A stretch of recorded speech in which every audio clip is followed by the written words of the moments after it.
ষাট গম্বুজ মসজিদ ইউনেস্কোর বিশ্ব ঐতিহ্যবাহী স্থানগুলোর মধ্যে একটি এবং বাংলাদেশের অন্যতম শীর্ষ পর্যটন আকর্ষণ। এটি সুলতানি আমলের অন্যতম বৃহত্তম ঐতিহাসিক মসজিদ।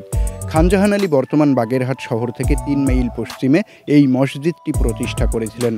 ষাট গম্বুজ মসজিদটি সাধারণত শায়দ গাম্বুজ মসজিদ নামে পরিচিত, যা সুলতানি আমল থেকেই এই দেশের বৃহত্তম মসজিদ। এটিকে সমগ্র ভারত উপমহাদেশের সবচেয়ে চিত্তাকর্ষক মুসলিম স্মৃতিস্তম্ভ হিসাবে বর্ণনা করা হয়েছে। ষাট গম্বুজ মসজিদের অবস্থান খুলনা বিভাগের বাগেরহাটে। এই মসজিদের আয়তন ১৬০ ফুট দীর্ঘ ও ১০৮ ফুট প্রশস্ত। তুগলক স্টাইলের জন্য এটি আরও দৃষ্টিনন্দন হয়ে উঠেছে। এখানকার মসজিদে দৈনিক ৫ বার প্রার্থনা হয়ে থাকে।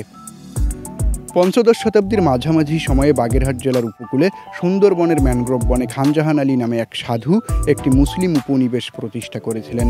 তিনি সুলতান নাসির উদ্দিন মাহমুদ শাহের শাসনামলে একটি সমৃদ্ধ নগরীতে সাধু সংঘ সম্পর্কে প্রচার করেছিলেন। ততদিনে খান জাহান আলী এই শহরকে ১ ডজনেরও বেশি মসজিদ দ্বারা সজ্জিত করেছিলেন। তৎকালীন সময়ে সই গুম্বদ মসজিদ নামে পরিচিত এই মসজিদটির নির্মাণ কাজ শুরু হয় ১৪৪২ সালে এবং ১৪৯৯ সালে এটি সমাপ্ত হয়। প্রত্নতাত্ত্বিক বিভাগ সূত্রে জানা যায় ১৯৩৩ সালে ব্রিটিশরা এবং পরে পাকিস্তান সরকার এই মসজিদটি প্রথমে মেরামত করেছিল।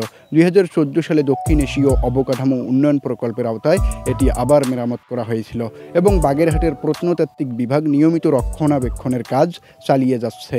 ১৯৮৫ সালে মসজিদটি ইউনেস্কো ওয়ার্ল্ড হেরিটেজ সাইটে পরিণত হয়েছিল। শুভ খান, হৃদয়ে বাংলাদেশ, ৭১।